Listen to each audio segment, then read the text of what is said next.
আজকে অষ্টম শ্রেণীর ভৌত বিজ্ঞান বিষয়ে কার্বন ও কার্বন ঘটিত যৌগ এই অধ্যায়টি আলোচনা করব।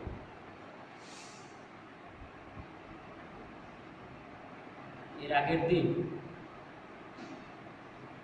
কয়েকটি গ্যাসের পরিচিতি সম্বন্ধে বিভিন্ন রকম সমস্যা এবং তাদের সমাধান সম্বন্ধেও আলোচনা করে নিয়েছি এবং 4-5টা ক্লাস হয়েছে এই কার্বনে কয়েকটি গ্যাসের পরিচিতি নিয়ে। বিভিন্ন ধরনের প্রশ্ন ওখানে ক্লাস 8-এর যত ধরনের প্রশ্ন হয় এবং সেই সংক্রান্ত সমাধানগুলোও করে দিয়েছি। আজকে এই নতুন অধ্যায়টি শুরু করছি কার্বন ও কার্বন ঘটিত যৌগ।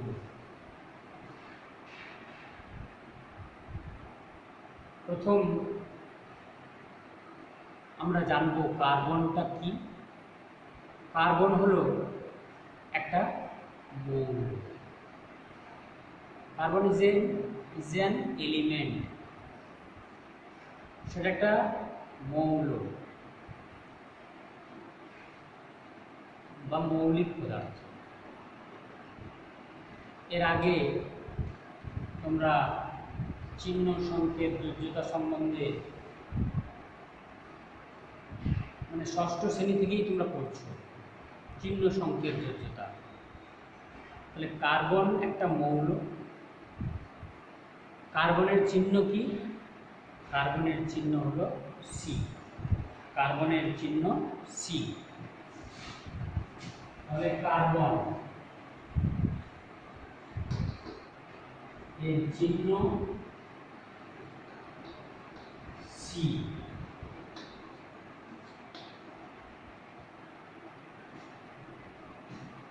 কার্বন একটা অধাতব মৌল।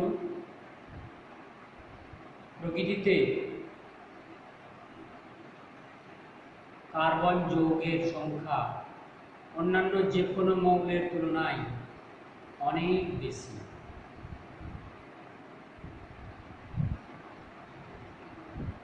অদ্যাবধি অর্থাৎ আজ পর্যন্ত আবিষ্কৃত যে মৌলগুলি, মৌলের সংখ্যা হলো কটা? কৃত্রিম মৌল যেগুলো, সেগুলো বাদ দিয়ে যেগুলো প্রাকৃতিক এবং সুস্থিত মৌল, তেমন মৌলের সংখ্যা 92টি এবং কৃত্রিম মৌল নিয়ে এখন পর্যন্ত আবিষ্কৃত সুস্থিত মৌলের সংখ্যা হলো 109টি। তাছাড়া কিছু অস্থিত মৌল রয়েছে, প্রায় আরও 9টা 10টা বা 11টা। 109-এর পর থেকে পরমাণু ক্রমাঙ্ক 109-এর পর থেকে প্রায় 120 পর্যন্ত পরমাণু ক্রমাঙ্ক বিশিষ্ট মৌল, যেগুলো কৃত্রিম মৌল, আর্টিফিশিয়াল এলিমেন্ট, কিন্তু সেগুলোর স্থায়িত্বকালও খুব কম। স্থায়িত্বকাল মানে স্টেবিলিটি, তারা কতক্ষণ ওই মৌল অবস্থায় থাকে সেই সময়কালটাও খুব কম। তো ওই মৌলগুলো খুব সহজে অন্য মৌলে মৌলান্তরিত হয়ে যায়, অন্য মৌলে মৌলান্তরিত হয়ে যায়, যেটাকে বলা হয় আর্টিফিশিয়াল ট্রান্সমিউটেশন, কৃত্রিম মৌলান্তর। ওই সমস্ত মৌলগুলো যে বিশেষ ধর্মটা দেখা যায় তারা কিন্তু তেজস্ক্রিয় মৌল, প্রাকৃতিক তেজস্ক্রিয় মৌল। তাদের ওই তেজস্ক্রিয়তা ধর্মের জন্যই তারা কি করে? তেজস্ক্রিয় রশ্মি বিকিরণের মাধ্যমে, আমরা জানি সেই তেজস্ক্রিয় রশ্মিগুলো কি কি? আলফা, বিটা বা গামা রশ্মি বিকিরণের মাধ্যমে তারা নতুন মৌলে মৌলান্তরিত হয়ে যায়। সেই জন্যই এখনো পর্যন্ত আবিষ্কৃত সুস্থিত মৌলের সংখ্যা 109টি। আজ থেকে প্রায় 2500 বছর আগে শুরু হয়েছে এই অজৈব রসায়নের গবেষণা। খ্রিস্টপূর্ব 400 সময় থেকেই বা 400 খ্রিস্টপূর্বাব্দ থেকেই বিজ্ঞানী বা দার্শনিক আমরা যদি বলি সেই অ্যারিস্টটলের সময় থেকেই শুরু হয়েছে কিন্তু এই অজৈব রসায়নের গবেষণা। তো এখন পর্যন্ত সে জায়গায় আবিষ্কৃত মৌলের সংখ্যা কটি? 109টি। আর তার মধ্যে কিন্তু কার্বনও একটি মৌল। এই কার্বন মৌলটিকে বাদ দিয়ে বা কার্বন মৌলটিকে নিয়েও এই 109টি মৌল দ্বারা গঠিত যে অজৈব যৌগ, সেই অজৈব যৌগের সংখ্যা কিন্তু এখন খুব বেশি হলে 1 লক্ষ বা 1.5 লক্ষ মতো হবে অজৈব যৌগের সংখ্যা। সেখানে বা সে জায়গায় আজ থেকে 250 বছর আগে শুরু হওয়া, যেটা 2500 বছর আগে শুরু হয়েছে, সেখানে আজ পর্যন্ত ওই অজৈব যৌগের সংখ্যা, আবিষ্কৃত অজৈব যৌগের সংখ্যা সেখানে কিন্তু 1 থেকে 1.5 লক্ষের বেশি নয়। কিন্তু আজ থেকে 250 বছর আগে শুরু হওয়া, 250 বছর আগে শুরু হওয়া এই জৈব রসায়নের গবেষণা। জৈব রসায়ন বলতে যে সমস্ত পদার্থ আমরা জানি, জৈব পদার্থ কাকে বলে? জীবদেহ থেকে উৎপন্ন হয় বা জীবদেহে যে সমস্ত পদার্থকে পাওয়া যায় সেগুলো হচ্ছে জৈব পদার্থ। তো সেই জৈব পদার্থ, জৈব বিজ্ঞানে বা জৈব রসায়নের গবেষণা শুরু হয়েছে আজ থেকে মোটে 250 বছর আগে।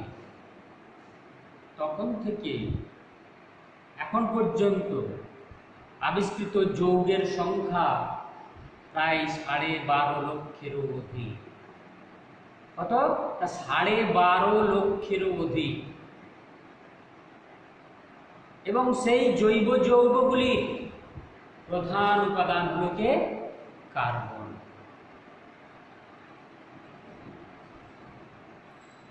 কার্বন মানে একটা বিশেষ ধর্মের ফলে কার্বন কিন্তু এরকম একমাত্র মৌল। এই 109টা মৌলের মধ্যে যদি কৃত্রিম মৌলগুলোকে নিয়ে 118-19টা বা 20টা মৌলের মধ্যে, তার মধ্যে কেবলমাত্র কার্বন এমন একটি মৌল যা যৌগগুলোর মধ্যে কেন্দ্রক পরমাণু হচ্ছে সেখানে কার্বন। অর্থাৎ কার্বন দ্বারা সৃষ্ট যৌগের সংখ্যা এখন অবধি যৌগের সংখ্যা প্রায় 12.5 লক্ষেরও বেশি। কার্বনের এই বিশেষ ধর্মটা কি? এই কার্বনের এই বিশেষ ধর্মটাকে বলা হয় ক্যাটিনেশন বা শৃঙ্খলায়ন। ক্যাটিনেশন বা শৃঙ্খলায়ন।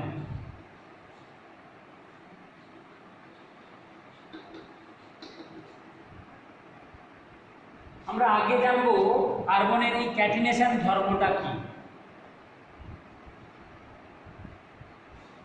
ক্যাটিনেশন বা শৃঙ্খলায়ন রয়েছে, অর্থাৎ একাধিক বা অসংখ্য কার্বন পরমাণু পরস্পরের সাথে সমযোজী বন্ধনে আবদ্ধ হয়ে যৌগ গঠনে সক্ষম। এই ক্ষমতাটাকে বলা হচ্ছে কি? ক্যাটিনেশন বা শৃঙ্খলায়ন। একটা কার্বন পরমাণুর সঙ্গে একাধিক বা অসংখ্য কার্বন পরমাণু বা অন্য কোনো মৌলের পরমাণু সমযোজী বন্ধনে আবদ্ধ হয়ে যৌগগুলি গঠন করে। অর্থাৎ বেশিরভাগ জৈব যৌগই কিন্তু সমযোজী যৌগ। They are all maximum বা almost all organic elements are covalent compounds. তারা সবগুলি সমযোজী যৌগ। তো সমযোজ্যতা কাকে বলে আমরা জানি নিশ্চয়ই, যে যখন কোনো মৌলের পরমাণু তার নিকটতম নিষ্ক্রিয় গ্যাসের সুস্থিত ইলেকট্রন বিন্যাস লাভের চেষ্টায় যোজ্যতা কক্ষের বা সর্বস্থ কক্ষের ইলেকট্রনগুলিকে সমভাবে যোজক হিসাবে ব্যবহার করে যৌগ গঠন করে, সেই যৌগগুলিকে বলা হয় কি? সমযোজী যৌগ। অর্থাৎ ইলেকট্রন ভাগাভাগি, যোজ্যতা কক্ষের ইলেকট্রনগুলি ভাগাভাগি বা শেয়ারিং এর মাধ্যমে যৌগ গঠন করে। তাহলে তো অন্য কোনো মৌলের পরমাণু আছে, তাদেরও তো পারা উচিত, তারাও তো এই সমযোজ্যতা দ্বারা যুক্ত হয়।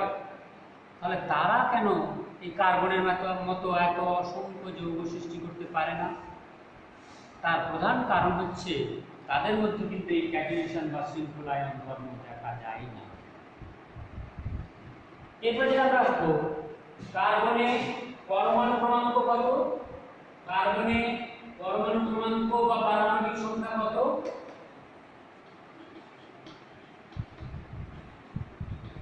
পরমাণু ক্রমাঙ্ক বা পারমাণবিক সংখ্যা, অ্যাটমিক নাম্বার, সেটা কত? 6। তার মানে কার্বন অ্যাটম বা কার্বন পরমাণু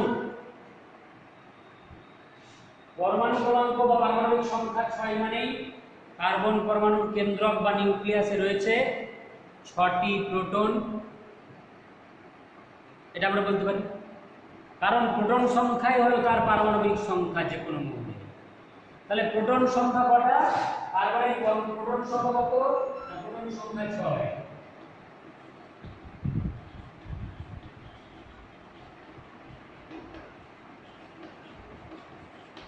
প্রোটন সংখ্যা 6।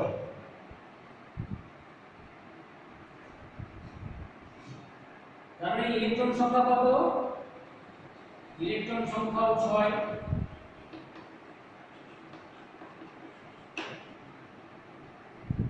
কার্বন পরমাণুর কেন্দ্রকে নিউট্রন সংখ্যা হচ্ছে, নিউট্রন সংখ্যা হচ্ছে 6।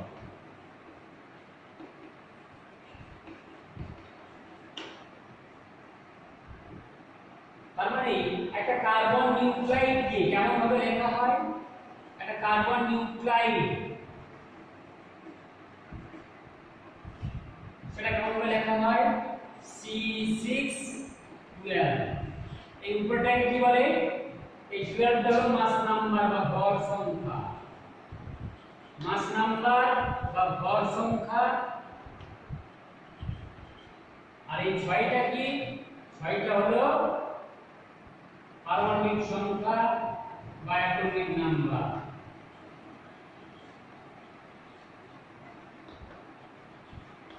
তাহলে উপযুক্ত বা সুনির্দিষ্ট পরমাণু ক্রমাঙ্ক এবং ভর সংখ্যা যুক্ত যে কোনো মৌলের পরমাণু নিউক্লিয়াসকে বলা হয় কি? নিউক্লাইড। তাহলে কার্বনের একটি নিউক্লাইড হলো কার্বন 612।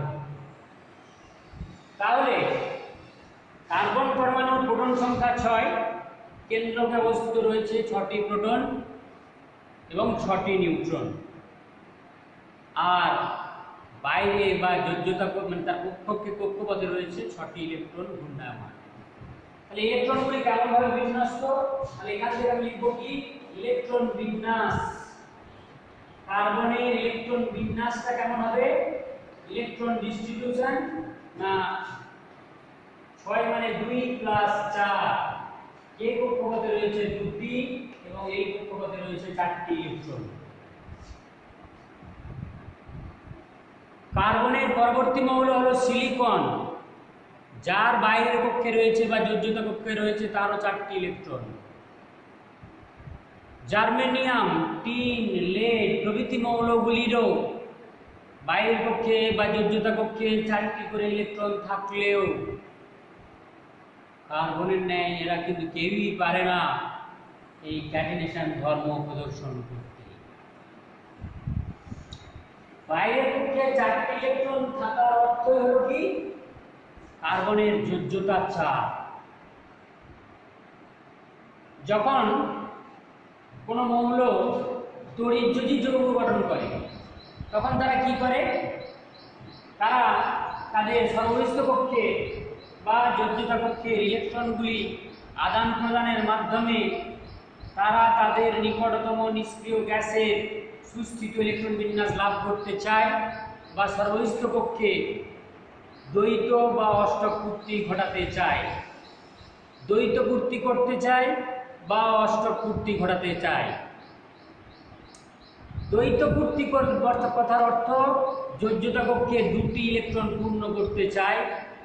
দুটি ইলেকট্রন পূর্ণ করলে সে কি হয়, তার নিকটতম নিষ্ক্রিয় গ্যাস, কোন নিষ্ক্রিয় মৌলের যোজ্যতা কক্ষে দুটো ইলেকট্রন থাকে, হিলিয়াম, তাই তো নাকি? হ্যাঁ, হিলিয়াম পরমাণুর যোজ্যতা কক্ষে রয়েছে বা সর্বস্থ কক্ষে রয়েছে দুটি ইলেকট্রন, যার জন্যে যখন দ্বৈত পূর্তি করে তখন যে কোনো মৌল তার নিকটতম নিষ্ক্রিয় গ্যাস হয় হিলিয়াম বা হিলিয়ামের গঠন সংকেত লাভ করে। এটাকে বলা হয় দ্বৈত পূর্তি বা ডুপ্লেট। আবার যখন কোনো মৌলের পরমাণু তার সর্বস্থ কক্ষে বা যোজ্যতা কক্ষে অষ্টক পূর্তি করে তখন তারা তাদের নিকটতম নিষ্ক্রিয় গ্যাস যথাক্রমে নিয়ন, আর্গন প্রভৃতি নিষ্ক্রিয় গ্যাসের গঠন বিন্যাস লাভ করে। যেমন ধরো আমি বলছি যে লিথিয়াম হাইড্রাইড, এই যৌগটা যখন গঠিত হয় লিথিয়াম হাইড্রাইড NiH, লিথিয়ামের পরমাণু ক্রমাঙ্ক কত? লিথিয়ামের পরমাণু ক্রমাঙ্ক হলো 3। তার ইলেকট্রন বিন্যাসটা কেমন? 2 + 1। কে কক্ষপথে রয়েছে দুটি ইলেকট্রন আর এন কক্ষপথে রয়েছে একটি ইলেকট্রন, অর্থাৎ যোজ্যতা কক্ষক হলেও সেখানে রয়েছে একটি মাত্র ইলেকট্রন। যোজ্যতা কক্ষকে ওই একটি ইলেকট্রন ত্যাগ করে এন কক্ষপথ থেকে লিথিয়াম Li+ আয়নে পরিণত হয়। তড়িৎযোজী যৌগ গঠনের সময় যখন সে একটা ইলেকট্রন ত্যাগ করে তখন সে কি হয়, Li+, অর্থাৎ তখন তার এর কক্ষপথে আর কোনো ইলেকট্রন নেই। তার মানে কোথায় রয়েছে ইলেকট্রন দুটো? সেটা রয়েছে কে কক্ষপথে। অর্থাৎ লিথিয়ামের কিন্তু তখন দ্বৈত পূর্তি ঘটেছে।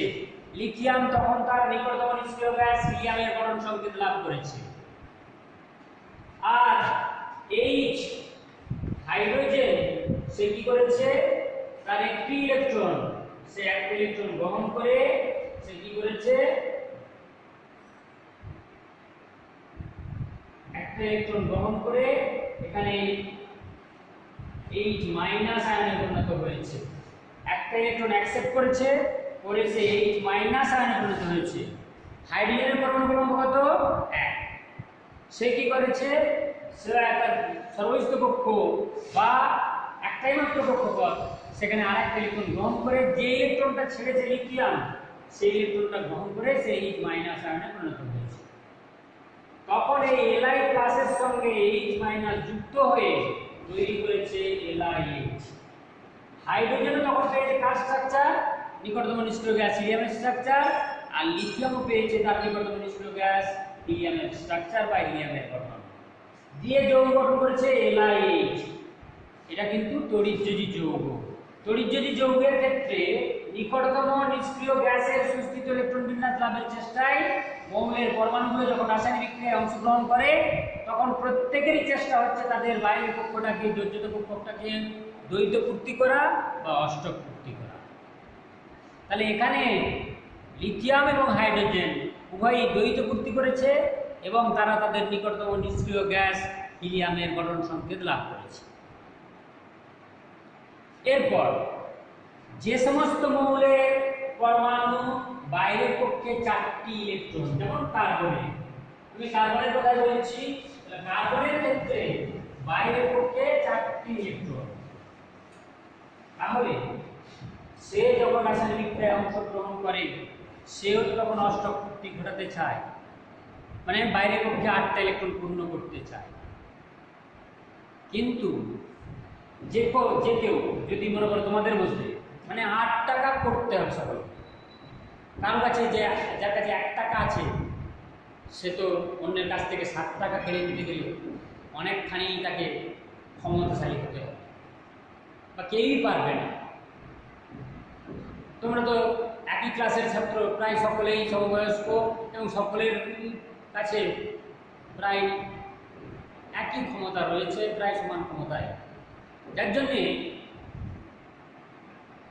তোমার কাছে ধরো 1 টাকা আছে, তুমি সেটাকে 8 টাকা করতে চাইছো, অপরের কাছ থেকে কিন্তু 7 টাকা ছিনিয়ে নিতে পারবে না।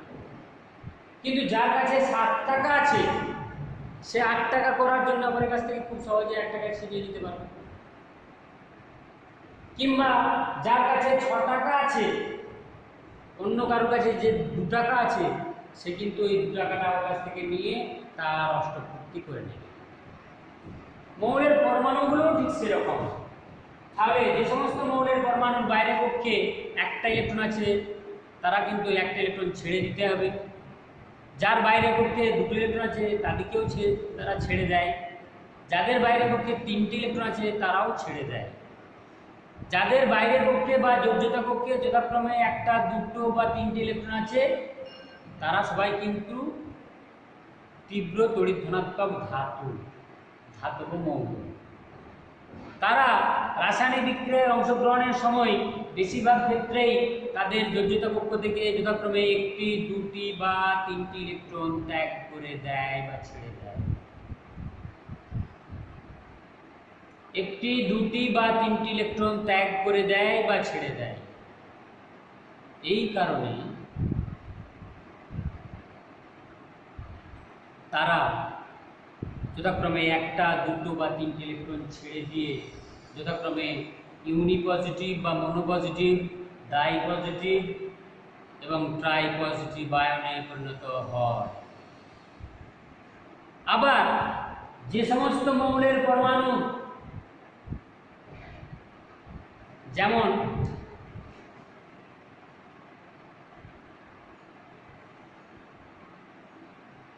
অধাতব মৌলগুলির বাইরের পক্ষে যথাক্রমে 5টি, 6টি বা 7টি ইলেকট্রন থাকে, তারা কি করে? তারা কিন্তু খুব সহজেই ওই ধাতুদের ছেড়ে দেওয়া ইলেকট্রনগুলি গ্রহণ করে তারা তাদের বাইরের পক্ষে, যার বাইরের পক্ষে 5টা ইলেকট্রন আছে সে 3টে, তাহলে 3টে, 2টো, যথাক্রমে 3টে, 2টো বা 1টা ইলেকট্রন গ্রহণ করে তারা তাদের নিকটতম নিষ্ক্রিয় গ্যাসের গঠন সংকেত লাভ করে। অর্থাৎ এই অধাতব মৌলের পরমাণুগুলো তাদের বাইরের পক্ষে যথাক্রমে 3টে, 2টো বা 1টা ইলেকট্রন গ্রহণ করে যথাক্রমে ট্রাইনেগেটিভ, ডাইনেগেটিভ এবং মনোনেগেটিভ বা ইউনিনেগেটিভ আয়নে পরিণত হয়, একক তড়িৎ ঋণাত্মক আয়নে পরিণত হয়। দিয়ে তারা তাদের বাইরের পক্ষে মানে যোজ্যতা পক্ষে বা কক্ষপথে মোট ইলেকট্রন সংখ্যা করে কি তাদের নিকটতম নিষ্ক্রিয় গ্যাসের সুস্থিত ইলেকট্রন বিন্যাস তারা লাভ করে এবং ওই অবস্থায় যৌগ গঠন করে।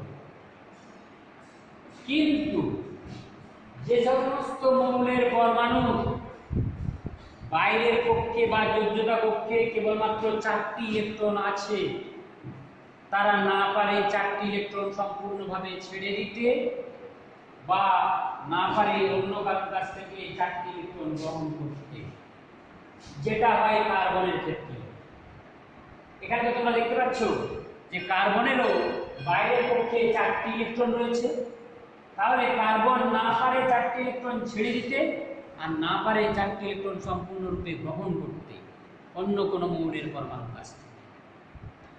সেই জন্য কার্বন কি করে, তার বাইরের পক্ষের 4টে ইলেকট্রন ভাগাভাগি করে। Due to sharing of electrons, valence electrons, they form covalent bond.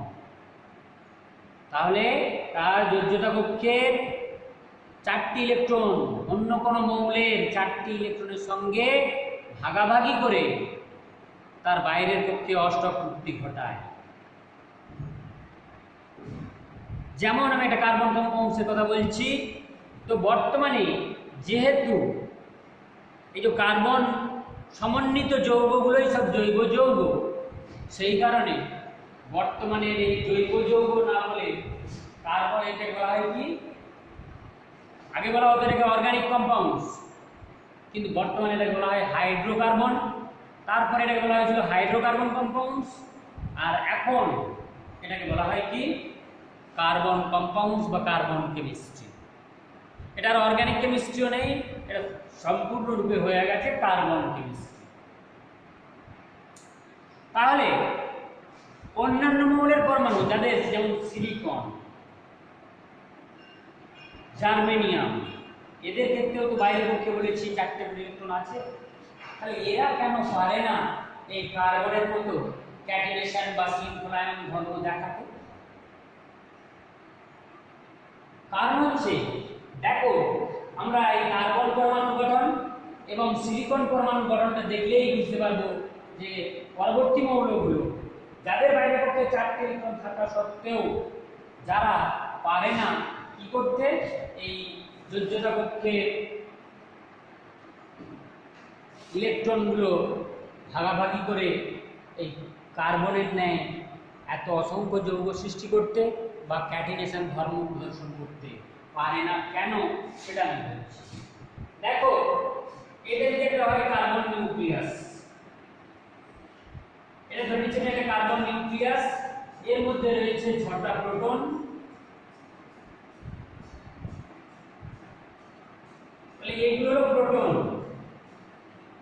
এখানে লিখছি যে আমি এগুলো হলো প্রোটন, আর রয়েছে 6টা নিউট্রন,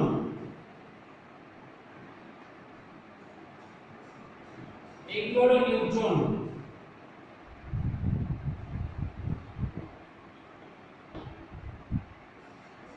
আর এর বাইরের কক্ষপথে রয়েছে প্রথম কক্ষপথে যাতে কে কক্ষপথ, এখানে রয়েছে 2টি ইলেকট্রন, আর এর কক্ষপথে রয়েছে 4টি ইলেকট্রন।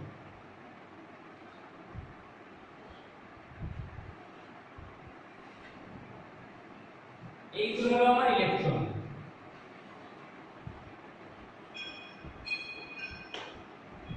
তাহলে কার্বন পরমাণুর কেন্দ্রকে রয়েছে 6টা প্রোটন, আর বাইরের কক্ষপথে প্রথম কক্ষপথে রয়েছে কে কক্ষপথে 2টি ইলেকট্রন, আর তার ভিতরে কক্ষপথে রয়েছে 4টি ইলেকট্রন। তাহলে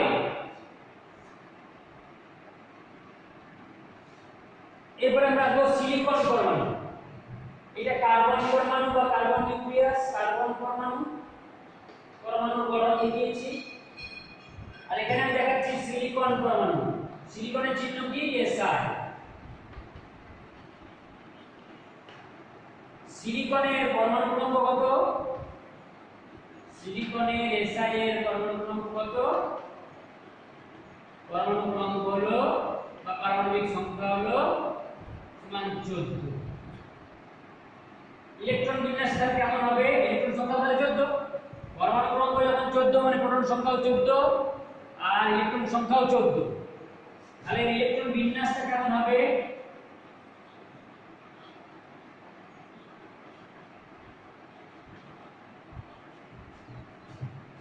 প্রথম কক্ষপথে রয়েছে 2টো, কে কক্ষপথে, এল কক্ষপথে রয়েছে 8টা, কারণ আমরা এল কক্ষপথে সর্বাধিক ইলেকট্রন ধারণ করতে কত 8, আর পড়ে রইল কত 4টে, এন কক্ষপথে রয়েছে 4টে ইলেকট্রন। তাহলে এরও তো সিলিকন পরমাণুরও বাইরের পক্ষে রয়েছে 4টি ইলেকট্রন, কার্বনেরও রয়েছে বাইরের পক্ষে 4টি ইলেকট্রন, কিন্তু কার্বন পরমাণুর সঙ্গে সিলিকন পরমাণুর গঠনের পার্থক্য হলো এটা যদি হয় সিলিকন নিউক্লিয়াস, এখানে রয়েছে 14টা প্রোটন,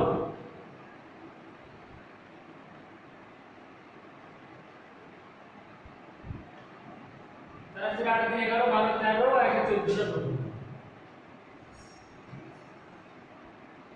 আর সাধারণত থাকে 14টা নিউট্রন,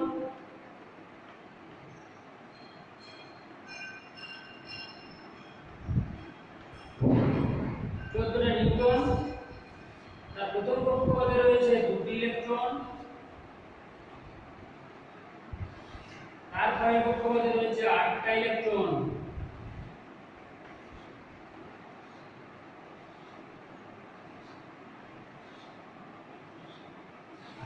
তারপরের কক্ষপথে রয়েছে 4টি ইলেকট্রন।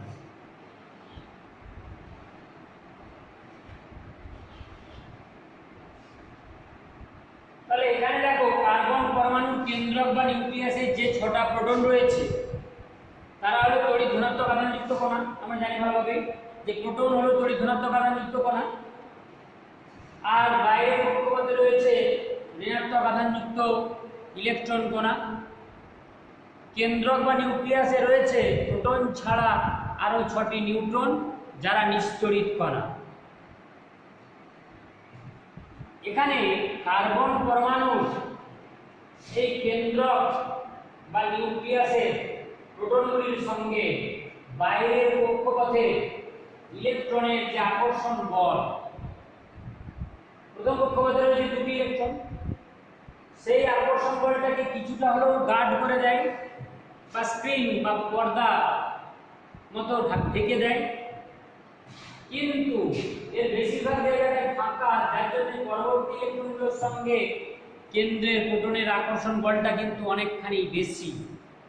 অর্থাৎ যোজ্যতা কক্ষের ইলেকট্রনগুলি কেন্দ্রকের নিউক্লিয়াস বা কেন্দ্রক বা নিউক্লিয়াসের প্রোটন দ্বারা অনেক বেশিভাবে নিয়ন্ত্রিত।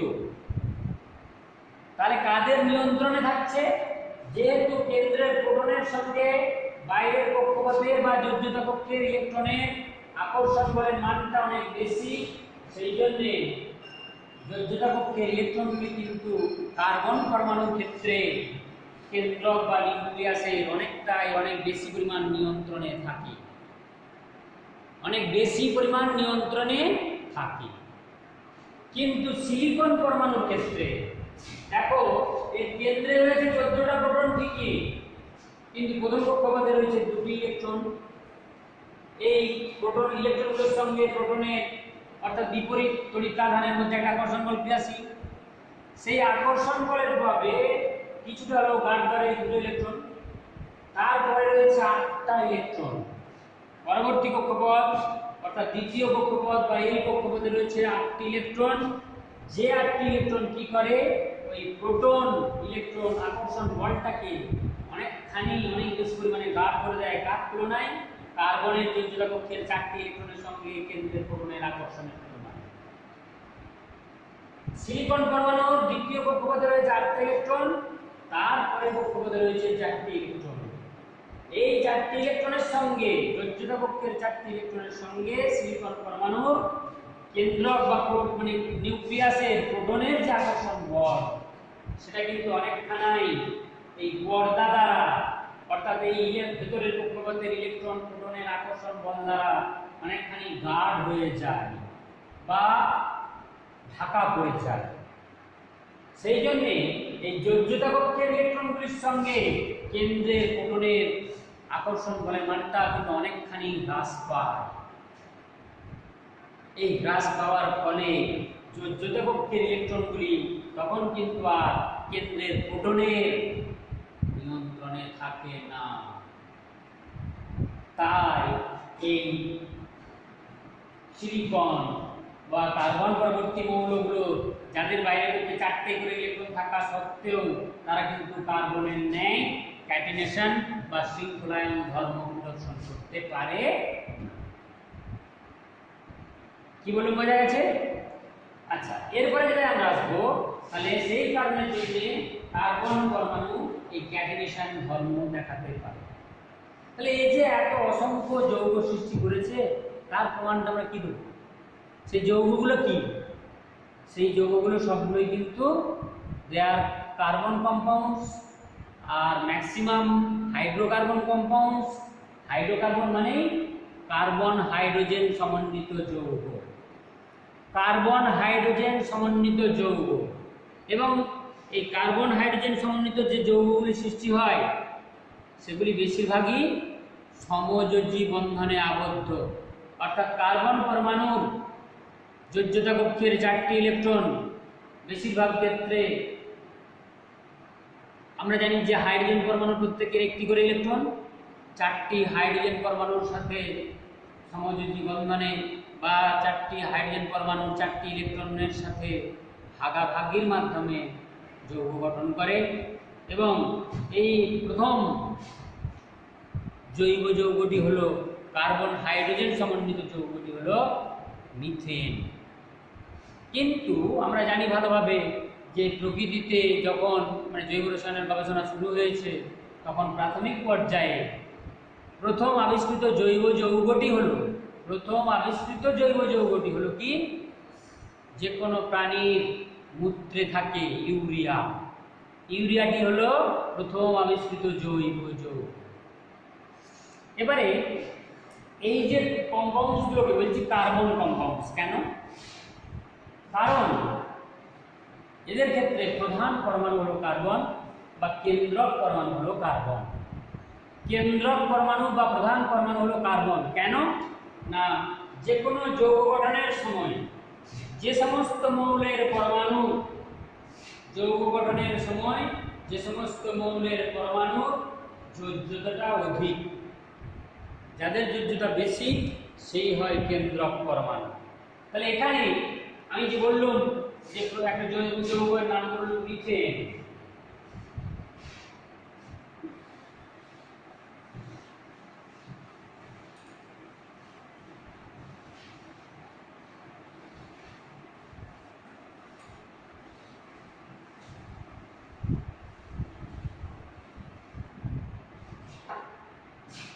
প্রথম বলেছি কি মিথেন,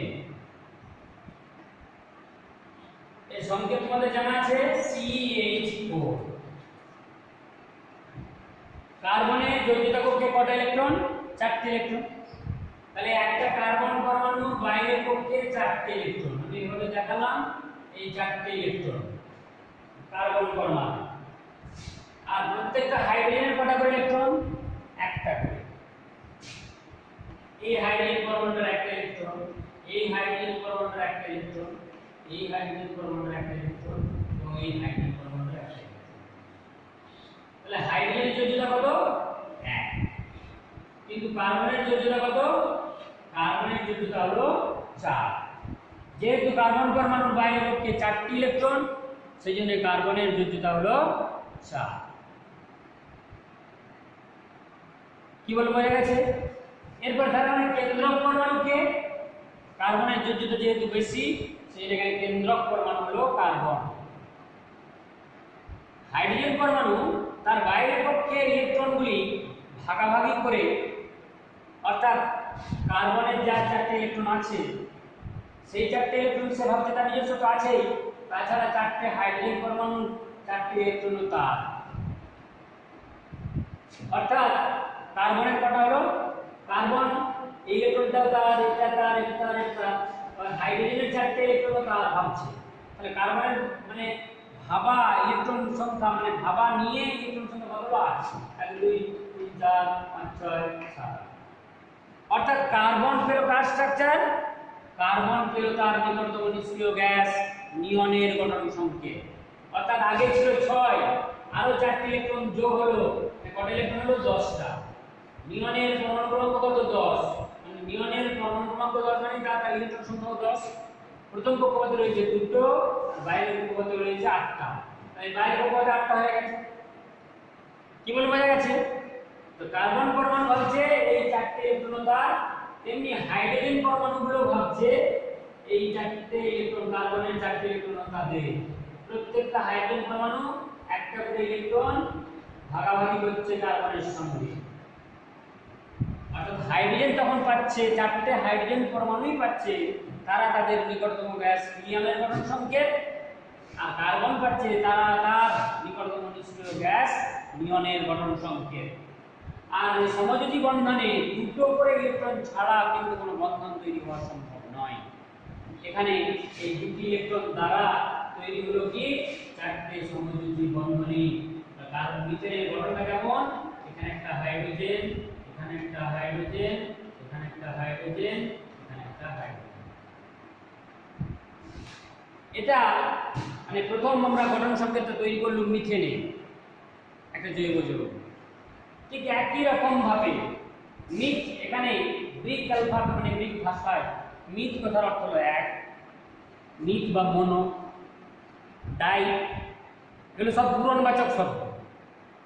পূরণবাচক শব্দ যেমন আমরা বলি দ্বিতীয় তৃতীয় সেরকম এখানেও তেমনি হচ্ছে myth, ইথ, prop, বিউট, pen, hex, hepta, হেক্সা, হেপ্টা, অক্টা, নেনা, ডেকা 10 পর্যন্ত। বা এরকমও বলা হয় mono, die, try, tetra, penta, হেক্সা, হেপ্টা, অক্টা, নেনা, ডেকা।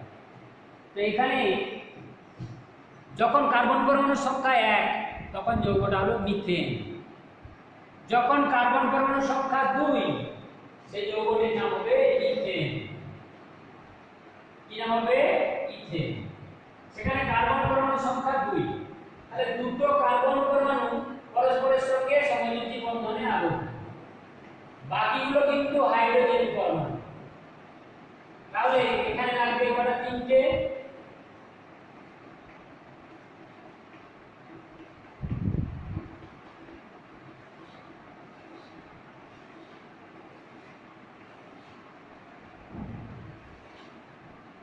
এখানে কার্বন পরমাণুটা, এখানে কার্বন পরমাণু, এই বন্ডটা হচ্ছে কার্বনের সঙ্গে কার্বন। তাহলে কার্বনের এই কার্বনটা করা হচ্ছে 1 2 3 4 5 6 7 8। আবার এই কার্বনটা করা হচ্ছে 1 2 3 4 5 6 7 8। প্রত্যেকটা কার্বনের 8 যোগটা মানে 8টা করে ইলেকট্রন হয়ে গেছে। যেটা গঠনসূত্রটা থাকে কেমন হলো? CH3 bond CH3। বায়ের স্ট্রাকচারটা হলো কি? Total C2H6। এর পরবর্তী যৌগ হলো প্রোপেন।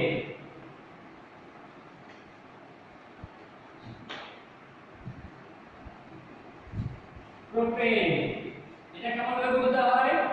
সেখানে 3টে কার্বন পরমাণু, এই যে এখানে প্রত্যেকটা এই যে 3টে কার্বন পরমাণু সমযোজী বন্ধনে আবদ্ধ হয়েছে। প্রত্যেকটা কার্বন পরমাণু আমার চার্জ যোজিত হবে, 4টে বন্ড হতে হবে। তাহলে এই গঠন সংকেতটা কত হলো? CH3 bond CH2 bond CH3 CH3 CH2 CH3 অর্থাৎ C3H8। এবারে একটা করে CH বাড়িয়ে গেলে মানে একটা করে কার্বন পরমাণু বাড়িয়ে যাচ্ছে মানে একটা করে CH গ্রুপ বাড়বে, দিয়ে পরবর্তী যৌগ পাবো। এই পরবর্তী যৌগ বিউটেন, পেন্টেন, হেক্সেন, হেপ্টেন, এভাবে মানে প্রোপেনের সঙ্গে CH2 গ্রুপ যোগ করে দেবো, খালি হয়ে যাবে প্রোপেন থেকে বিউটেন। আরেকটা CH2 গ্রুপ যোগ করে দেবো, সেটা হয়ে যাবে পেন্টেন। এইভাবে অসংখ্য যৌগ গঠনে সক্ষম কার্বন পরমাণু এইভাবে সমযোজী বন্ধনে আবদ্ধ হয়ে অসংখ্য যৌগ গঠনে সক্ষম। 100 200 500 1000 2000 5000 কার্বন পরমাণু 1 লক্ষ কার্বন পরমাণু পরস্পর সংযুক্ত হয়ে এরকম যৌগ গঠন করতে পারে। আর এই ধর্মটির জন্য কার্বন এই এত অল্প সময়ের মধ্যে, যদিও এই যৌগগুলো ছিল বা আমরা নতুন ধরনের যৌগ সৃষ্টি করতে পেরেছি, এত নতুন নতুন যৌগ উৎপন্ন করতে সক্ষম হয়েছে কার্বনের এই বিশেষ ধর্ম ক্যাটিনেশন ধর্মের জন্য। আজকে এই পর্যন্ত। এর পরের দিন এসে আমি তোমাদের দেখাবো যে আরও কত ধরনের যৌগ গঠিত হয় এবং কার্বনের যৌগসমূহ মানে জৈব যৌগগুলো দেখানোর পর আরও বেশি মানে বিস্তৃত বা ব্যাপকভাবে রয়েছে ক্লাস 10-এ। সেই জন্য আমরা এখানে এদের কিছু যৌগ দেখাবো, তারপরে আমরা চলে যাব কার্বন গঠিত যে সমস্ত যৌগ রয়েছে সেইগুলি নিয়ে, অজৈব যৌগগুলি নিয়ে আলোচনা করবো এর পরের ক্লাসে।